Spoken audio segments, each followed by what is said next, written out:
After Palworld came out, my friend Verveine started working on a mod for Terraria that would mix the two games together, allowing us to catch almost every mob in the game to have them fight for us. So, after he gave me the mod early to test it out, I wanted to know if I could beat the entire game using this mod, which is exactly what I attempt in this video. The first thing I did after getting into my world was get to work on building 2 NPCs' houses, as I wasn't going to be able to catch any pals without the capture sphere, which you can only get by buying it from the merchant for 1 gold. So, after I got done building my prison cells, I went underground to hopefully get enough money from enemies to buy a pal sphere, while also looking for ores to make better gear. That didn't last too long though, as after dying a few times, I only came up with 20 silver, meaning I was still 30-ish silver short of getting the merchant to spawn in. So I decided to farm the remaining silver from enemies in the crimson biome that was to the left of my house, and ended up getting it pretty fast.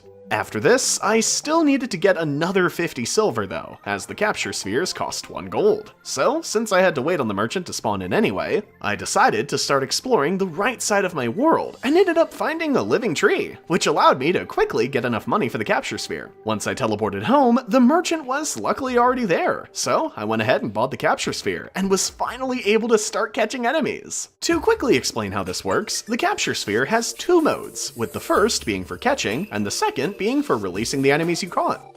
Right now, I can only send out a max of 2 enemies at once, but I can increase that by using items that increase my number of minion slots.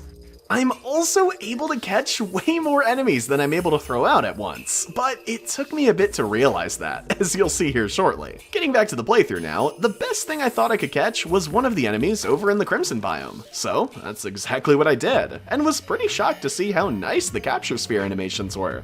After that though, I went back to my house and built another building for crafting stations and storage, and then I started exploring the rest of the right side of my world, and ended up finding the jungle biome. I went down into a cave there and just did some mining for ores, but more importantly, I ended up catching a hornet here, which will end up becoming the enemy we use on most of the early game bosses. Besides that though, I also ended up finding an Eye of Cthulhu spawner, alongside a beehive, allowing me to take on those bosses whenever I was ready. After finishing up exploring the underground jungle, I ended it with having better gear and more health. So at this point, I thought I could handle the first boss of this playthrough, which was King Slime. Now, I know you might be confused on why I want to beat King Slime before the Eye of Cthulhu, who I already had the spawner for. But that's because I wanted to get the slime mount to use in every boss fight possible, since it can deal so much damage while letting you bounce off enemies. So, the first thing I did to prepare for the fight was run over to the Crimson biome to make the King Slime spawners. And then, I tried to make a lava trap for King Slime, but instead of putting the lava above me like I normally do in this build, I put it on the ground alongside some ropes so I could move across it without hurting myself. Then, I went and got what I thought was more than enough Chimera, and started the first fight with King Slime, which is when I quickly realized I did not have anywhere near enough Chimera. But I still ended up winning because of the little trap I made. Sadly though, I didn't end up getting the slime mount, so I went ahead and used the second spawner I crafted, and luckily ended up getting the mount this time around.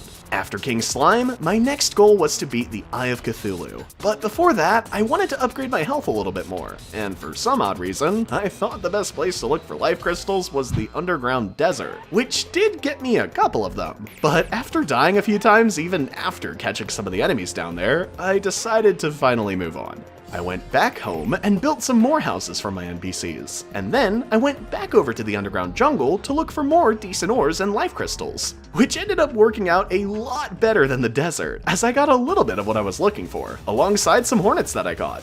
At this point, I felt like I could handle the Eye of Cthulhu, but because it was daytime still, I just did some building to kill time until it was night, and then I started the fight. The hornets were super helpful in this fight, with them basically doing all of the work until the boss only had about 25% of its health left, which is when I ran out of hornets and had to finish it off myself.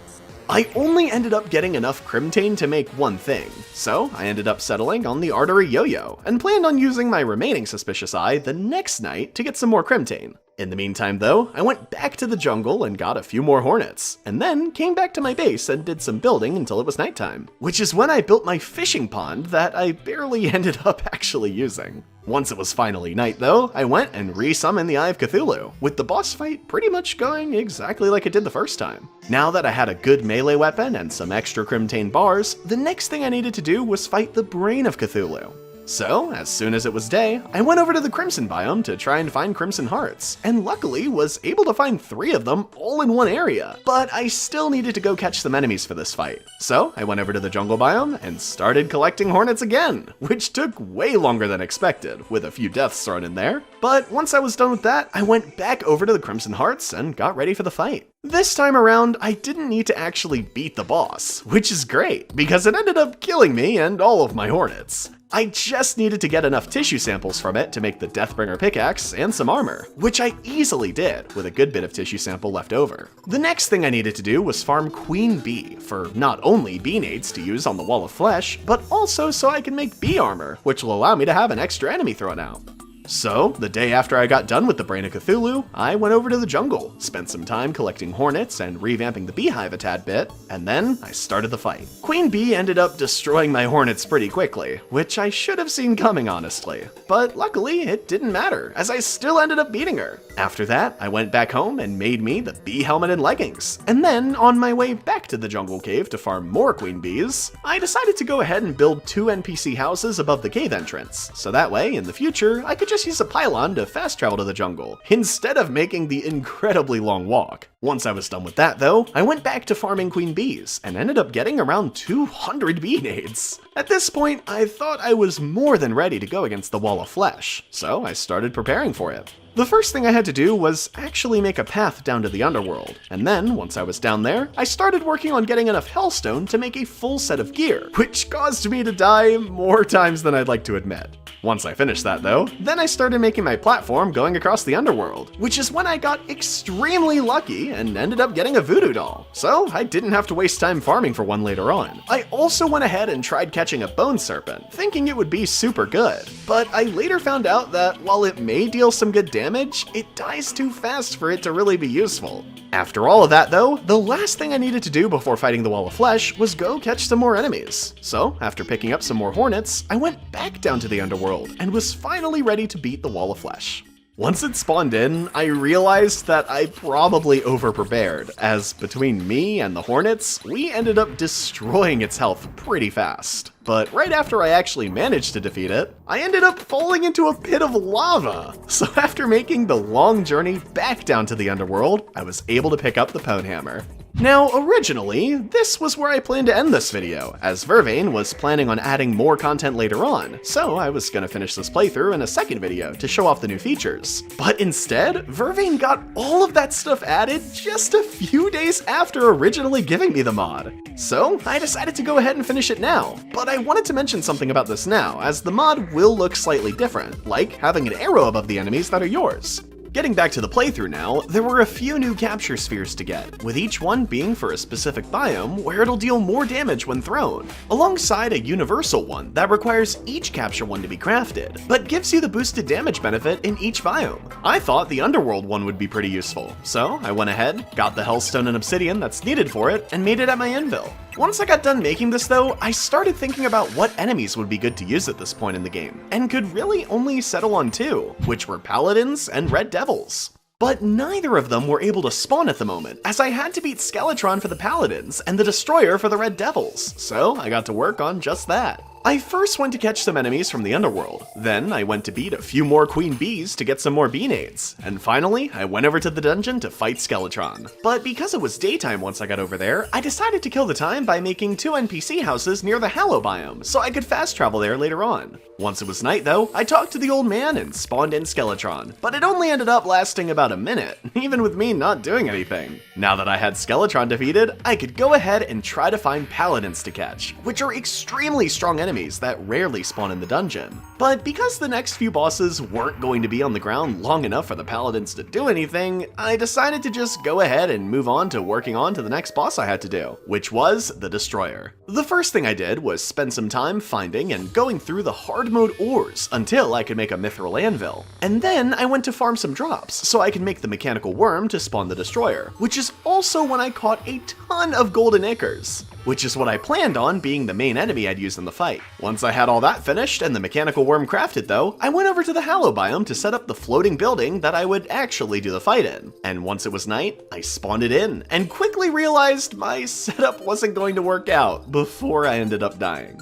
So, after going and catching more enemies, crafting another mechanical worm, building a long platform, and a little bit more mining looking for heart crystals, which turned up next to nothing, I started the fight again. And this time I ended up winning after a while of throwing out new golden ichors constantly. Now that the Destroyer was beat, red devils would start spawning in the underworld, which could end up killing me decently fast at this point in the game. But all of the deaths were worth it, as I ended up getting close to 20 red devils, which is what I was planning on using on the next boss, Skeletron Prime. Once I got done catching all of them, I started working on getting the materials needed to make the mechanical skull, which had me going into the dungeon for a bit, so I was hoping to get lucky and find a paladin while I was down there. But that didn't end up happening. Once I had the mechanical skull made, I went over to the Hallow biome and started the fight. This fight ended up being a lot easier than I was expecting, since the red devils ended up being really strong. So eventually, after beating almost all of the red devils, the second mechanical boss was defeated, leaving only the twins left. So that's exactly what I got to work on.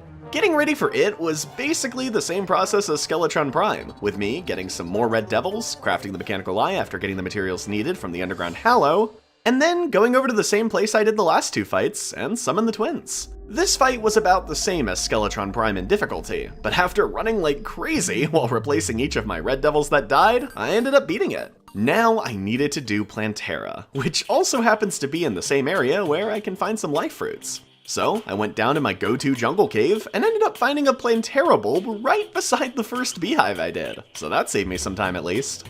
I did a little more looking around to see if I could find any life fruits and crystals, and while I did end up finding enough crystals to max out my health, I only ended up finding 2 life fruits. After this, I decided to go ahead and summon Plantera, so I went up to my beehive, threw out all of my red devils, and broke the bulb. This fight was a little easier than I expected, but it still took a long time of running up and down a hole before my red devils finally beat it. After this, the next boss I had to beat was Golem, but before doing that, I wanted to finally try and get a pair of wings. And the easiest pair I could get my hands on was the jetpack from the Steampunker. The only issue is that I didn't have the Steampunker moved in yet, and my main base was being overtaken by the Crimson biome. So I spent some time building a new makeshift base on a floating island, right above where I did all of the mechanical boss fights. And once I finally had moved her in, I still wasn't able to buy the jetpack, since she only sells it during certain moon phases, so I was gonna have to wait a bit to get it. While waiting though, a solar eclipse happened, so I went down to my little invasion farm and threw my red devils outside of it to start farming money, but more importantly, hopefully get the death sickle, which I ended up getting towards the end of the day.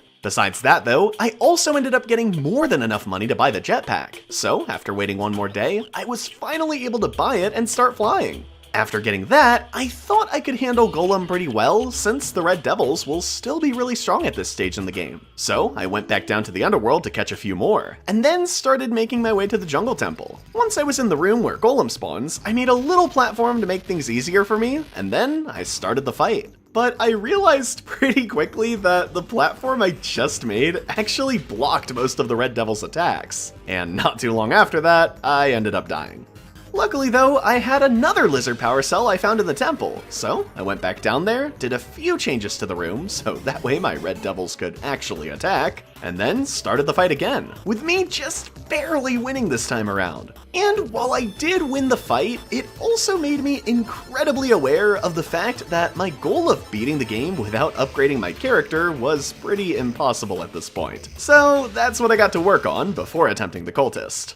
I first started out by looking for more life fruits, but I was only able to find 2 of them, so upgrading my health really wasn't an option for me. So instead, I went for getting better armor, and not just 1 set, but 2 sets.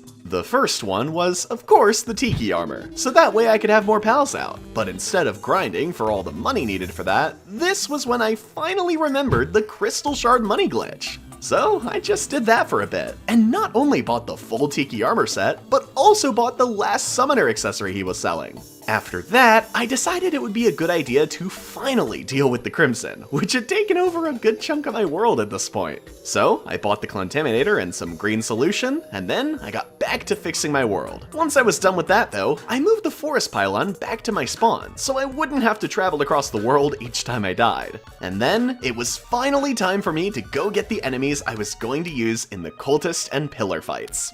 Now, at this point, I knew my red devils weren't as good as they were earlier in the game, so I needed to find another strong flying enemy, and ended up settling on the flying snakes in the jungle temple. Then, after catching about 12 of those, I then spent way too long catching some red devils, since they're still good, and I honestly couldn't think of anything better.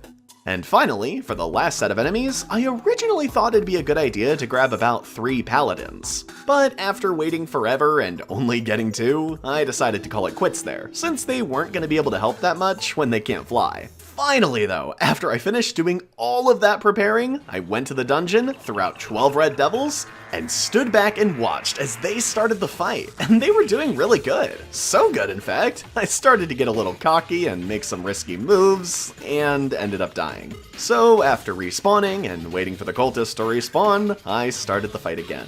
But this time I was a little more cautious and ended up winning pretty quickly. Immediately after this though, the 4 pillars spawned, with arguably the hardest one spawning right on top of where I was at.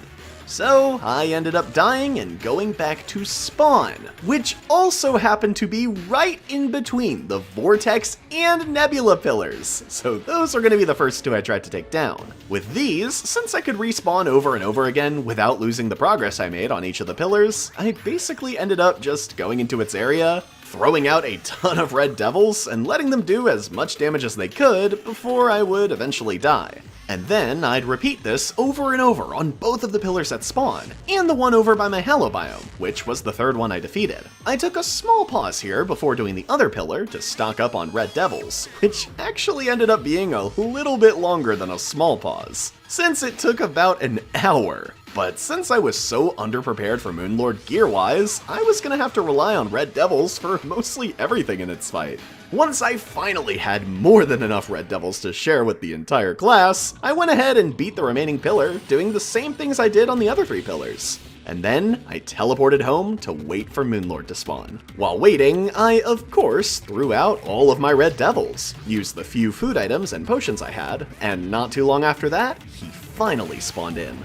Because I was so underprepared, my main strategy was just running away like a scaredy cat, while I kept on constantly replacing my red devils that would die, since they were doing almost all of the work in this. This awful strategy, of course, made me run through potions pretty fast, since the fight ended up taking so long. But luckily, and just barely, my red devils ended up pulling through and beating Moonlord, meaning I finally beat the game by using its own enemies against itself. That wraps up this playthrough. This mod should be out within the same day as when this video releases, so I'll have it linked in the description as soon as it's up on the Steam Workshop. Regardless though, you should also check out Verveine's channel, as he's the creator of the mod and has made 2 in-depth videos going over it. Thanks for sticking to the end. Be sure to like and subscribe for more Terraria videos like this in the future. And as always, make sure to have a wonderful day.